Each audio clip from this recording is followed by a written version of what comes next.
Amém, graça e paz, irmãos. Vamos começar hoje esse novo assunto, depressão.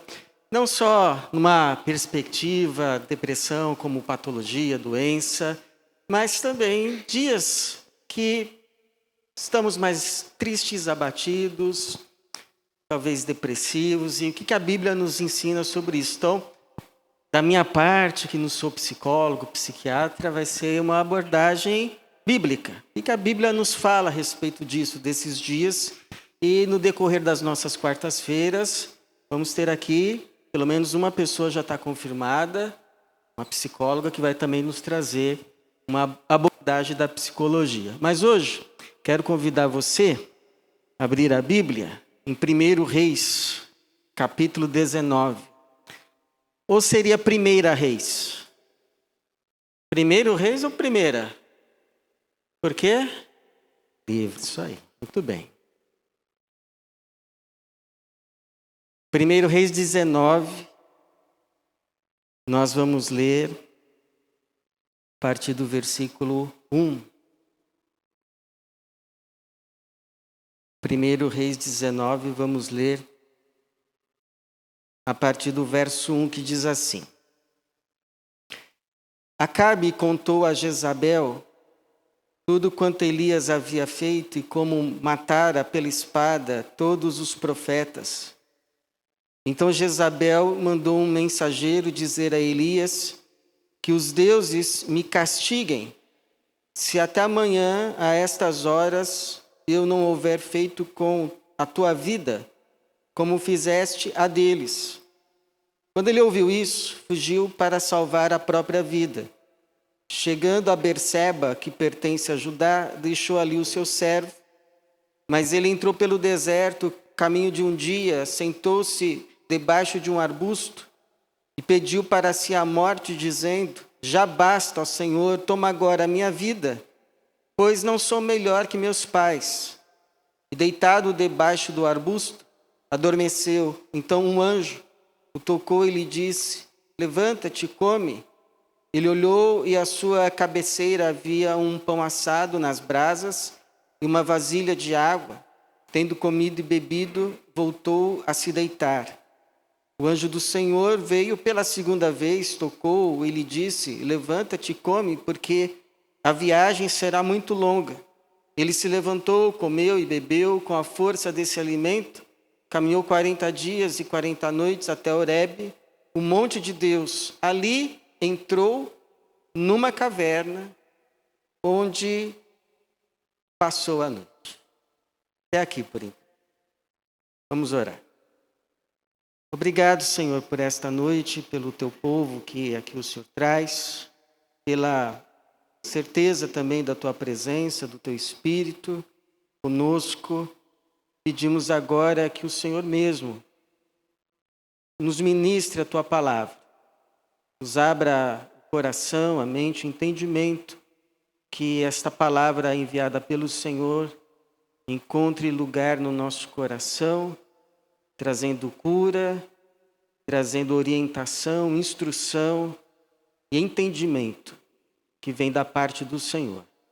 É a nossa oração, para a tua glória, em nome de Jesus. Amém.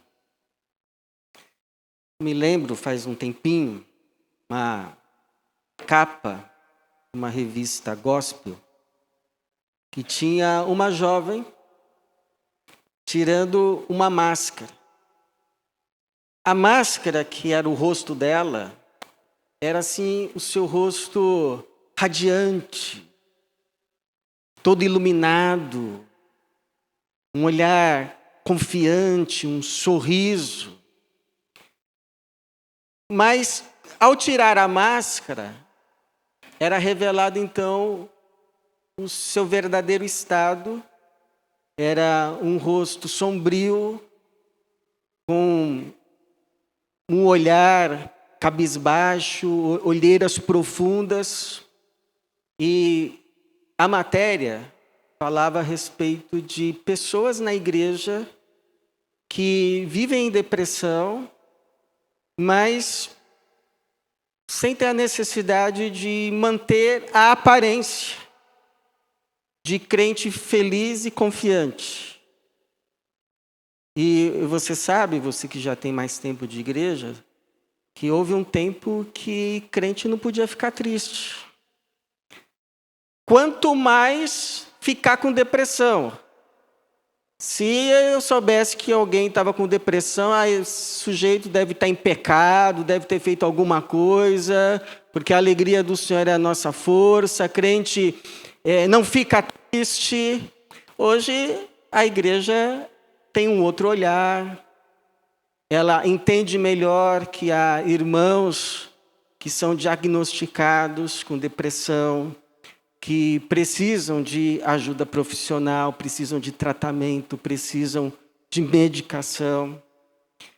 Também sabe que outros não seriam necessariamente diagnosticados com uma enfermidade como a depressão, mas passam por dias deprimidos, estão com seu coração abatido, devido talvez a uma perda muito grande, a uma dor sofrida, suas lutas que são intensas, ou alguma provação muito severa.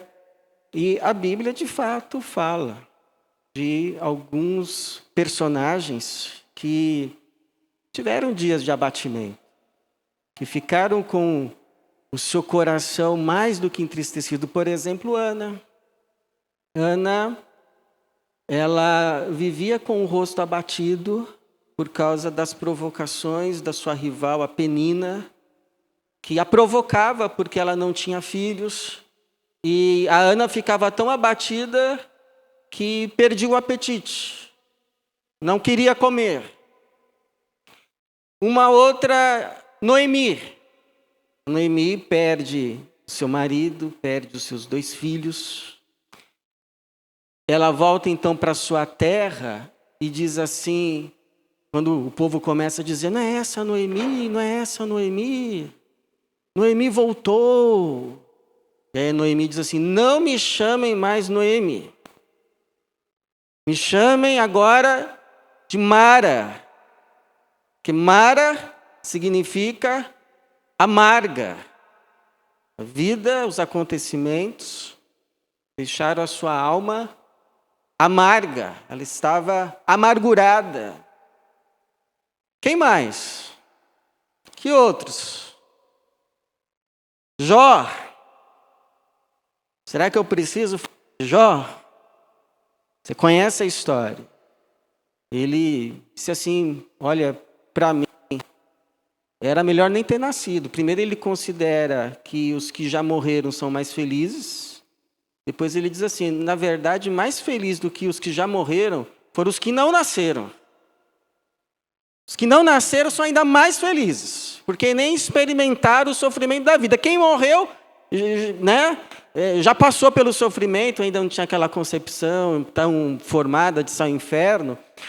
Então o Jó considerava os que já tinham morrido mais bem-aventurados. E aqui, nessa história que a gente acaba de ler, Elias, profeta do Senhor, que vence 450 profetas de Baal num desafio assim que Deus se revelou como Deus de Israel. Mas aí ele recebe uma ameaça da Jezabel, que era a esposa do rei Acabe, dizendo que ia o matar por causa do que ele havia feito com os profetas de Baal. Aí o Elias foge para salvar a sua vida, entra num deserto, diz para Deus que para ele já bastava, já era demais, que ele podia levá-lo. Ele diz assim no verso de número 4, já basta ao Senhor, toma agora a minha vida, porque não sou melhor que os meus pais morreram, então me leva também. E no verso de número 10, 9, diz que ele entra numa caverna para passar ali a noite, do que até mesmo os grandes homens de Deus também, claro, as mulheres de Deus podem passar por seus dias na caverna.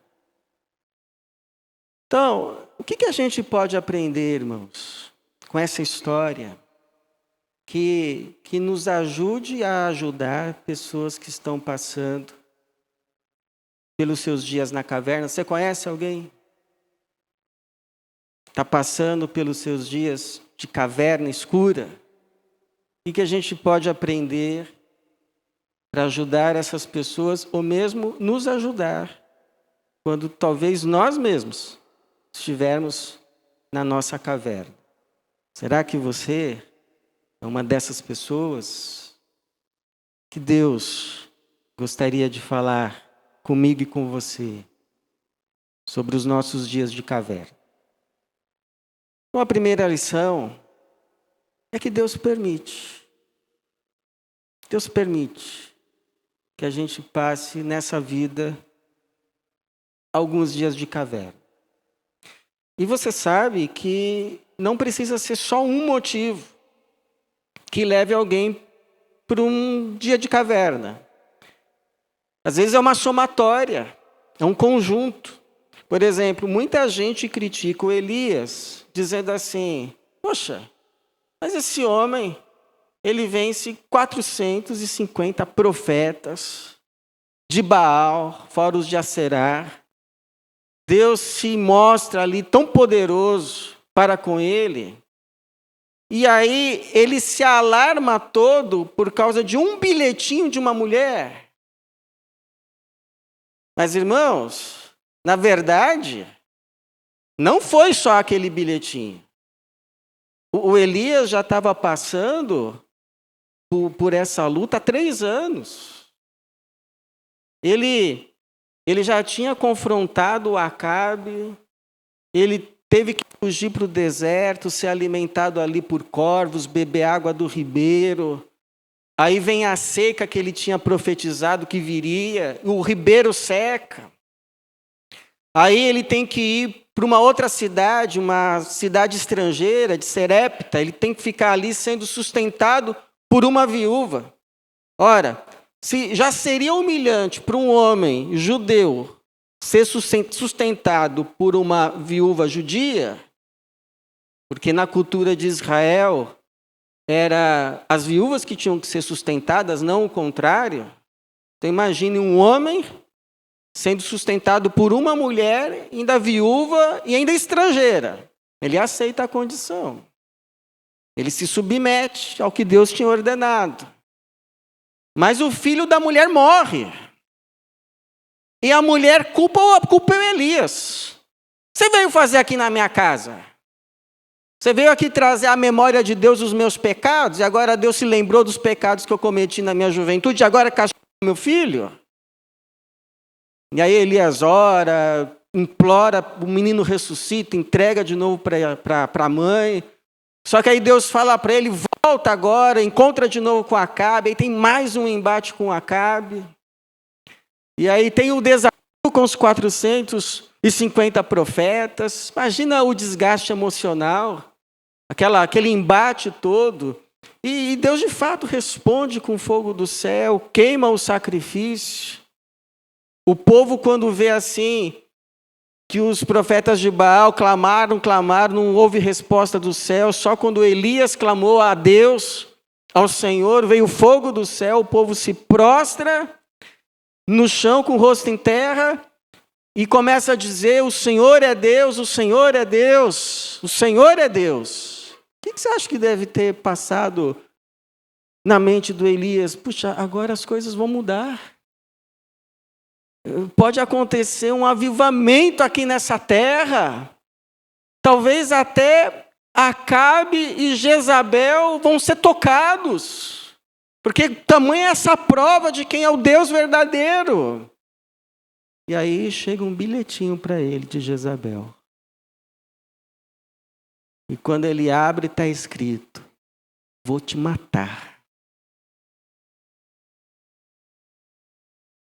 Sabe, irmãos, aqueles desenhos em que um personagem está segurando um monte de coisa, assim, é cofre, é âncora, é navio, e a gente não sabe como ele está aguentando aquilo tudo, mas ele está lá, aguentando firme, né? Tremendo, mas está aguentando. Aí, de repente, vem aquela peninha, assim, ó. E aí, quando a peninha toca, cai tudo. Poxa vida, mas aguentar tudo aquilo e não aguentou uma peninha, mas não é que foi a peninha. Foi a peninha, mais tudo aquilo que já estava acontecendo. Então, foi a gota d'água. Por isso que a gente tem que ser muito compreensivo. Ter, assim, muita paciência, solidariedade com as pessoas que estão enfrentando os seus dias de caverna. E evitar falas do tipo, mas eu não acredito que você está assim só por causa disso. Não, se fosse eu tirava isso de letra, que é isso? Você não tem fé? Porque a Bíblia vai dizer lá em Provérbios 14:10 que só o coração de cada um que conhece a sua amargura. A gente não consegue discernir a amargura de um coração que a pessoa está sentindo. Mas tem uma segunda lição, que Deus cuida de nós nos nossos dias de caverna. Isaías 57:15 vai dizer assim: o Senhor, habito num lugar alto e santo, mas também com o contrito e humilde de espírito, para vivificar o espírito dos humildes e o coração dos contritos. Amém? E Deus faz isso com o Elias. Deus deixa o Elias descansar. Deus envia um anjo que faz companhia a Elias. Sabe aquelas pessoas que nos dias mais difíceis da sua vida, Deus envia para ficar junto com você? Então, agradeça a Deus por essas pessoas, porque elas são anjos. Até porque só um anjo para te aguentar no seu dia de caverna. Só um anjo para te aguentar. Então, Deus envia um anjo. Deus dá comida, pãozinho quente na brasa para o Elias, água na vasilha. Deus fala com Elias, mas mais do que falar, Deus ouve Elias. Porque as pessoas que estão com o coração deprimido, no começo elas não querem falar. Mas depois que elas começam a falar, elas não param de falar. E elas começam a repetir, sabia? Repetir, repetir, repetir. Elas têm necessidade de ficar falando toda hora a mesma coisa, a mesma coisa, a mesma coisa. É interessante que Deus sabe disso. E Ele faz 2 vezes a mesma pergunta para o Elias. Por exemplo, no versículo número 9, o Senhor diz assim: Elias, o que fazes aqui? Aí o Elias, olha só a resposta do Elias, versículo número 10. Ele respondeu: tenho sido muito zeloso pelo Senhor, Deus dos exércitos, porque os israelitas abandonaram a tua aliança, derrubaram os teus altares e mataram os teus profetas pela espada, e fiquei eu, somente eu, e procuro tirar minha vida. Deus fez essa pergunta, o Elias respondeu isso. Mas no verso de número 13, o Senhor faz a mesma pergunta. Verso 13. Elias, e veio uma voz que dizia, verso 13, Elias, que fazes aqui? E sabe o que o Elias responde? A mesma coisa. A mesma coisa. Verso 14, ele respondeu. Pode conferir, é a mesma coisa. Tenho sido muito zeloso pelo Senhor, Deus dos exércitos, porque os israelitas abandonaram a tua aliança, derrubaram os teus altares, mataram os teus profetas pela espada, e fiquei eu, só eu, e tirar-me a vida. Depois o Senhor chega para Elias e fala assim: Elias, não é bem assim não, viu? Não é só você não.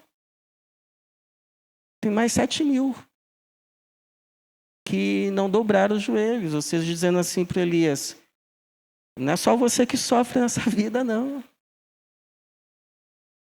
Porque quem está passando por esses dias acha que ele é o que mais sofre, é o mais injustiçado. Só ele que passa pelas coisas que ele passa. Aí Deus tem que lembrar, não é só você. Aí depois Deus ainda fala assim: ó, você está cansado? Então não tem problema. Vai lá e unge Eliseu para ficar no teu lugar. E a partir de hoje você vai ser então tutor de profeta. Pronto. Uma nova fase de vida, uma nova coisa para você fazer, um novo tempo. Ou seja, Deus dá para o Elias tudo o que ele precisava para conseguir sair da caverna. Deus dá companhia, Deus dá nutrição, Deus dá conversa, dá ouvidos, dá ânimo, encorajamento, dizendo: não é só você que sofre. Dá um novo rumo para ele, nova fase agora, você vai fazer outra coisa. E com a gente não é diferente. Deus nos dá os subsídios. Então, se você me perguntar assim: pastor, você acha que uma pessoa que fica muito tempo deprimida, não consegue sair dessa situação, ela deve buscar um médico, uma ajuda, um tratamento? Sim, com certeza. Até porque é a ciência de Deus e é uma dádiva que nos ajuda. Jesus, Paulo uma vez disse para o Timóteo: olha, não toma só água, bebe também um pouco de vinho, que vai fazer bem para o seu estômago. Agora, eu posso até te indicar, inclusive, se você precisar, conheço profissionais, cristãos, competentes, crentes, tudo bonitinho. Mas antes de você ir, eu vou te fazer uma pergunta. Antes de você buscar a ajuda de alguém, você está se ajudando? Você está pegando tudo o que Deus te dá, toda a ajuda que Deus te dá, todos os subsídios que Deus te dá, e com isso você também se ajudando com essas coisas? Por exemplo, você tem feito o possível para dormir, para comer? Você tem falado com Deus? E tem também ouvido, buscado ouvir, ser aberto ao que Deus quer falar com você? Você tem sido grato pelas pessoas que Deus coloca ao seu lado nessa fase? Ou você, além de tudo, tem machucado elas? Você tem estado aberto aos novos propósitos de vida que Deus está colocando diante de você agora? Novos rumos. Talvez o passado não volta, mas ainda tem um futuro. Por quê, irmãos? Porque se a gente, com a ajuda de Deus, a gente não se ajudar, quem é que vai ajudar a gente? A gente pode ter fases que precise de uma muleta, alguém do outro lado, não é, nos apoiando. Mas se a gente não fizer aquela forcinha para frente, eu não estou pregando autoajuda. Estou apenas dizendo que com a ajuda do alto, a gente também se ajuda. Então tem subsídios aí de Deus para você. Se com tudo isso que Deus te dá não está dando, então vai para o médico. Mas se pergunte, eu estou fazendo, eu estou me ajudando? E por fim, irmãos, Deus não quer que a gente fique na caverna. Não importa como a gente está se sentindo. Não importa a fase que a gente está vivendo. Deus não deseja que você passe os seus dias na caverna. Não quer. Deus quer te ver fora da caverna. Deus quer te tirar da caverna. Então, viver um luto é preciso. É necessário. Tem que passar a fase do luto. Tem que chorar, tem que se entristecer. Isso que é o natural. Você perde alguém querido e diz que está tudo bem, fica sorrindo. Aí que tem que levar no médico mesmo. Mas chorar, se entristecer, faz parte da cura. Tem que chorar mesmo, tem que se entristecer, tem que ter os dias de lamúria. Ó, o Jeremias escreveu um livro, Lamentações de Jeremias, ficou lá lamentando. Está tudo certo. Então, curtir uns dias de tristeza, ok, tudo bem. Passar uma noite, 2 na caverna, tranquilo, compreensível. Mas chega uma hora, irmão, que tem que sair de lá. Não importa como a gente está se sentindo, se está chovendo, se está nublado, tem coisas lá para a gente fazer. É o que acontece com Elias. Deus deixa ele passar pelos seus dias de caverna, Deus cuida dele na caverna, mas chega uma hora que o Senhor diz assim para ele, olha só o que está escrito aí no versículo 11. E Deus lhe disse, vem para fora. Vem para fora. Vem para fora. Já está bom. Já chorou, já se lamuriou, já se entristeceu. Já te ouvi.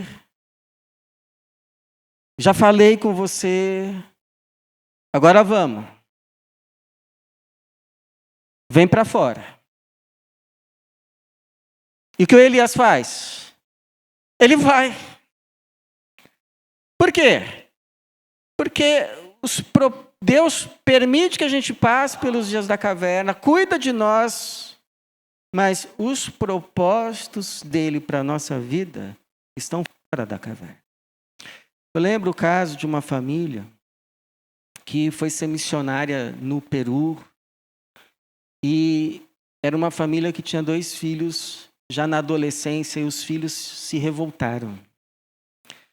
E a menina, por exemplo, se enclausurou, não queria mais sair de casa.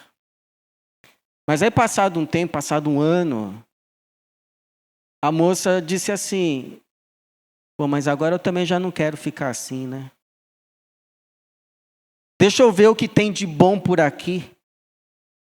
E saiu. E foi ver a vida, foi viver. E aí, o que acabou acontecendo? Aprendeu o espanhol, aprendeu cultura, depois se casou, teve os seus filhos e foram servir como missionários também num país sul-americano de língua espanhola. Então, irmãos, o que Deus falou para o Elias, Ele fala também hoje para mim e para você. Vem para fora. Vem para fora.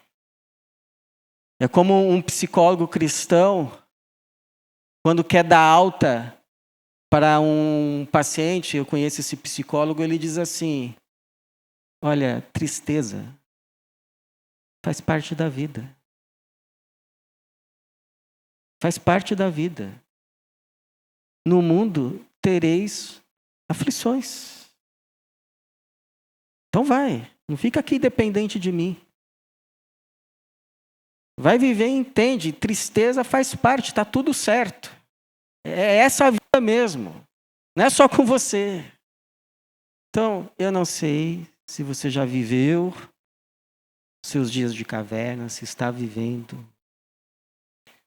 Você ainda vai viver, mas uma coisa eu sei. Quando você estiver ali, Deus vai estar com você. Deus vai cuidar de você. E Deus vai te chamar para fora. Porque Deus ainda quer fazer muita coisa boa na sua vida, por meio da sua vida. Mas essas coisas estão do lado de fora da caverna. Então, eu encerro lembrando de você de uma promessa do Senhor que é para o seu povo e, portanto, é para você também, que está lá registrado em Jeremias 29:11 e que diz assim: Pois eu bem sei que planos tenho a vosso respeito, diz o Senhor. Planos de paz e não de mal, para vos dar um futuro e uma esperança. Que assim seja, na minha e na tua vida, em nome de Jesus. Amém.